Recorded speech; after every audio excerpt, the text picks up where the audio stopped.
My mind is a soothing, peaceful beach. Allow me to explain. What up? It's Bobby McKibben from Roanoke, the guy who says things in front of flowery paintings that are oftentimes abstract and just very artful and in fantastic taste. I got this crazy idea in my head. I wasn't going to go live, but then I looked down and figured, just do it. So let's just get right into it.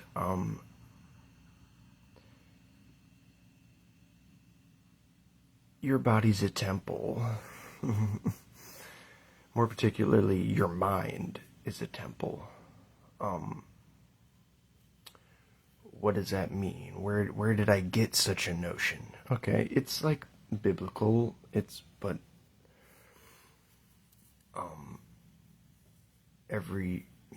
practically every religion or spiritual school has some variant of this analogy. There you go. I know words. Fuck you. Sorry. That was. Come back.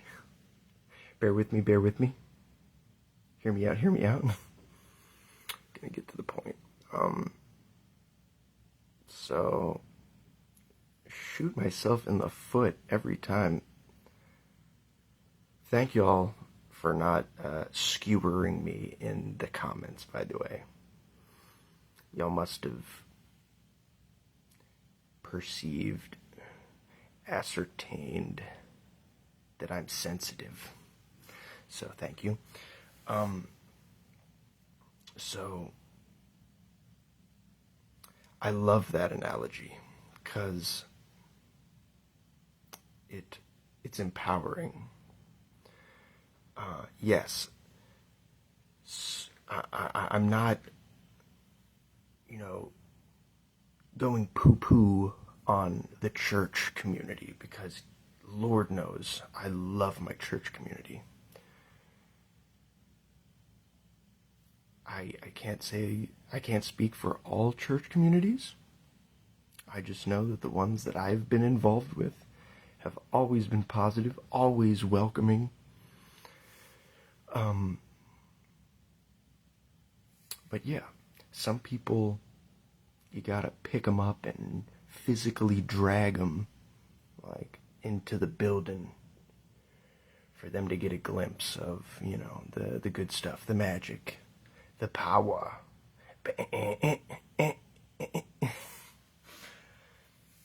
You've got the power. It's inside. One of these ideas that are explored in the Bible is that the real temple is inside. The Freemasons and Rosicrucians, forgive me for the hand gestures, they believe in this as well. They have what's known as the silent prayer, where you make and you pretend, you anticipate like you're going in for the prayer, like you're about to drop to your knees in prayer. But before your mind starts babbling with, oh, I wish for world peace, good Lord, bless me with abundance and wealth, and, please, Lord, give me this, gimme. You instead silence your mind and observe. You merely witness.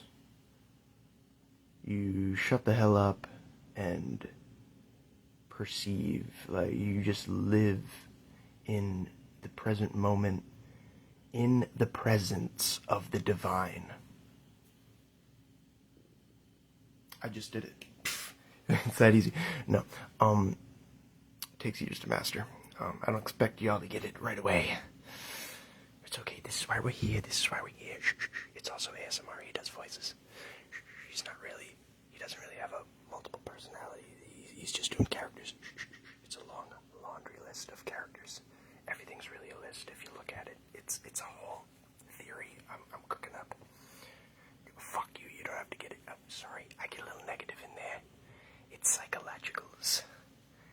Some people like it and they come back for more.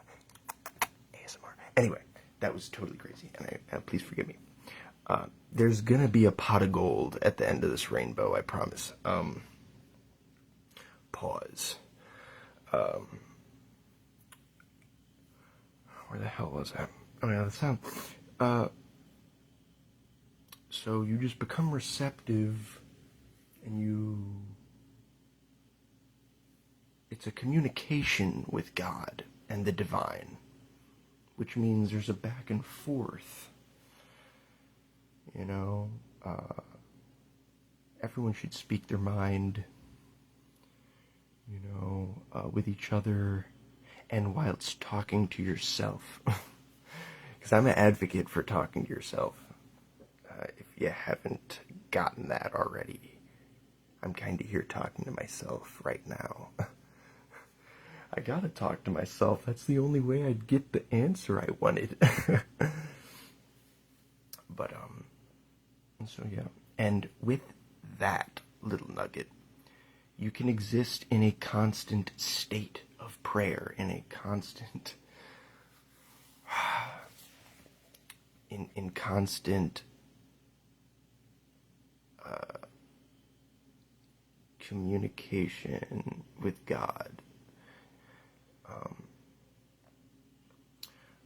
So yeah, the Indian religions believed in that as well.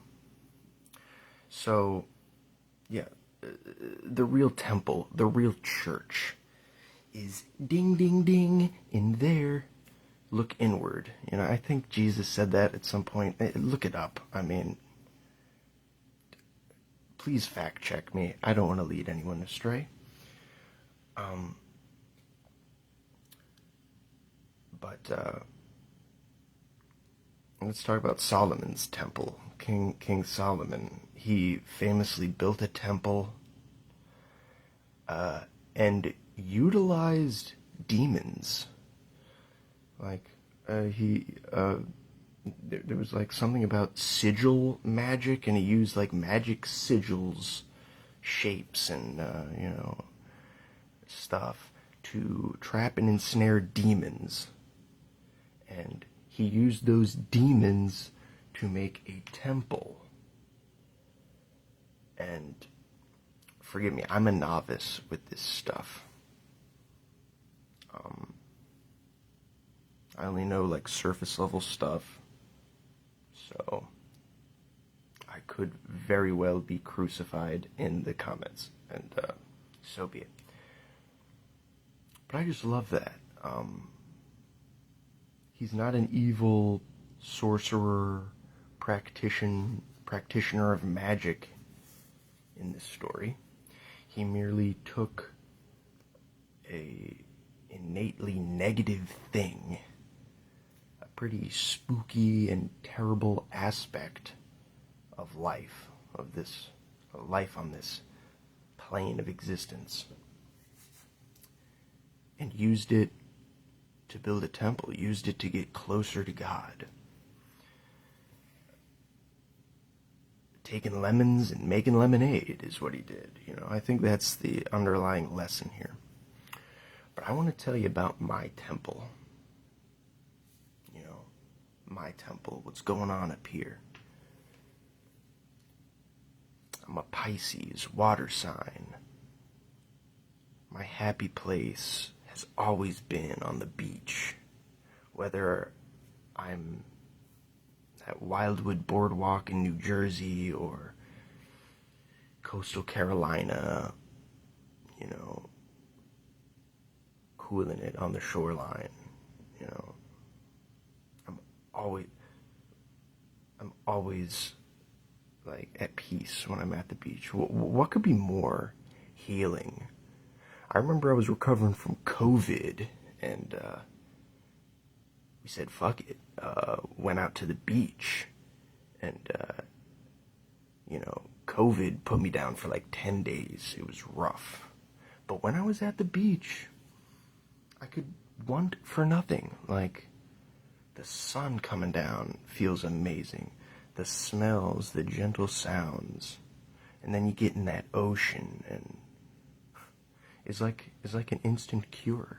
And I think there's something to that, because, like, didn't people in, like, Miami, Florida, like, become virtually impervious to COVID?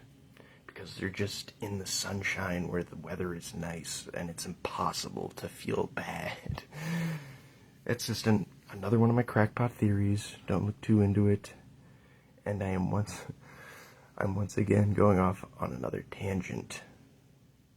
But I'm not too far off the rails. Stay with me, stay with me, stay with me. Hear me out, because I'm going to bring this bitch back home.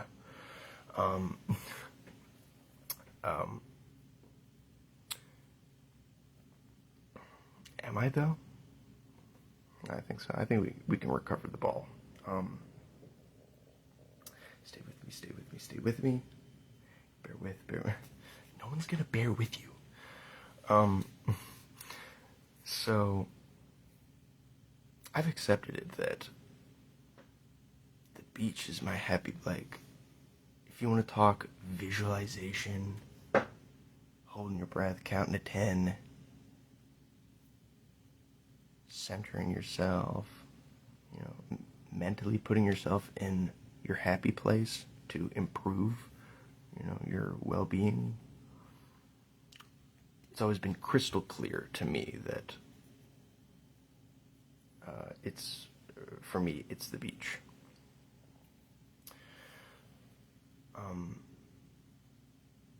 So, if the mind is a temple, and a temple is the place you go to recenter, find peace,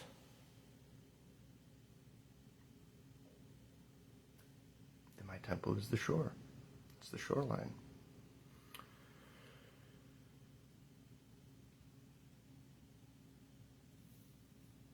And the shoreline, the beach, when rough weather appears, it can be a scary place too. It's intense. It's, not to be trifled with. But if you make sure your house is in order,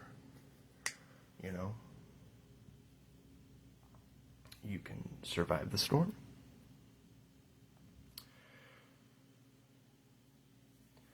But you see, the brain operates on waves. We're electrical creatures.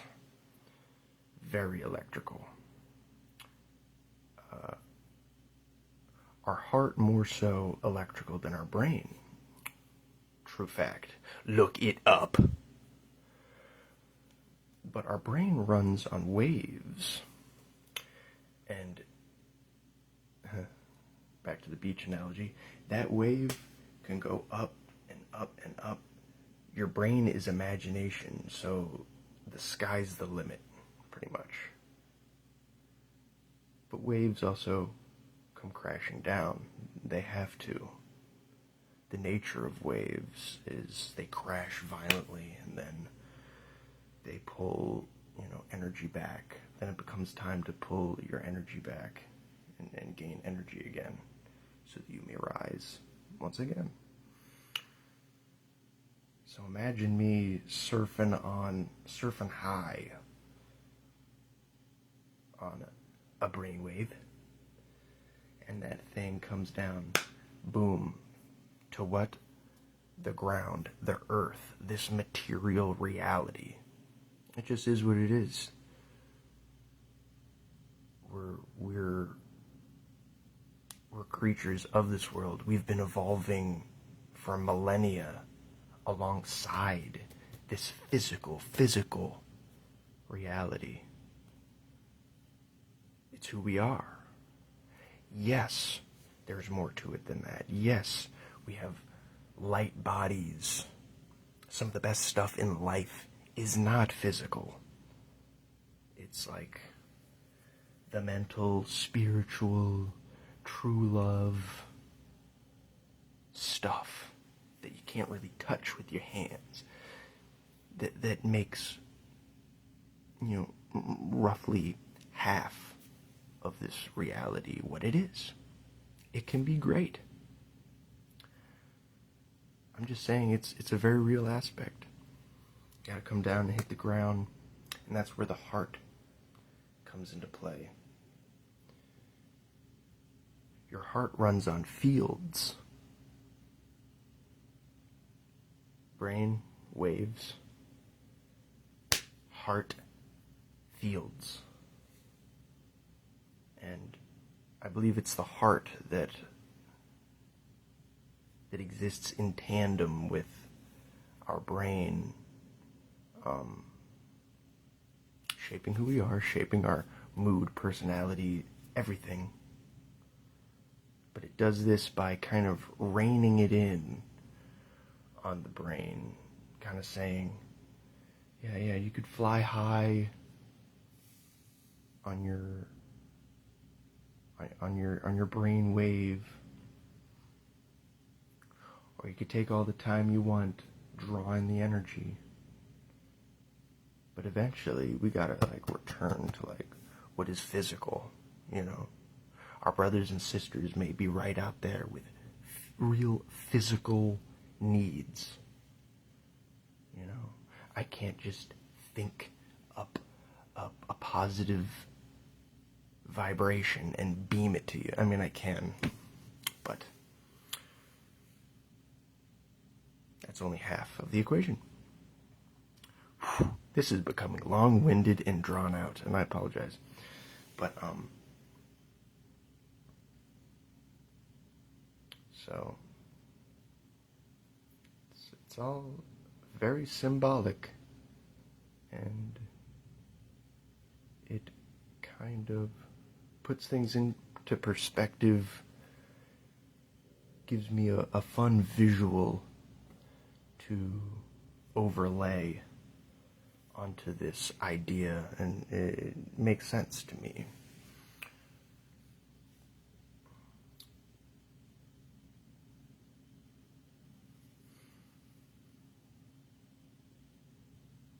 And I think that was it.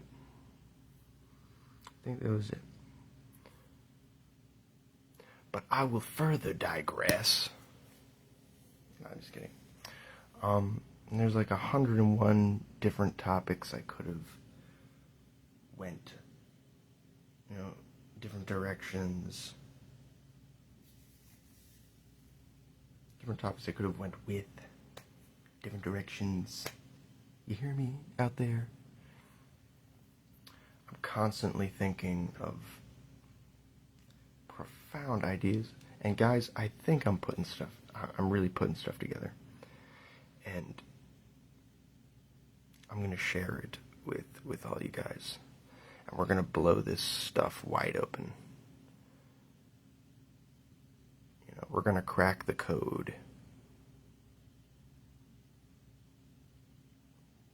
But I need you, is the thing. But you know what? It's been great. Powered love. You are blessed with powerful healing and considerable strength and divine enlightenment. I'm gonna keep bringing it to you. Keep tuning in. Check in with me. Bang that Cash App. Your donation helps. I promise to spend it irresponsibly on food. I also have a child. Low blow.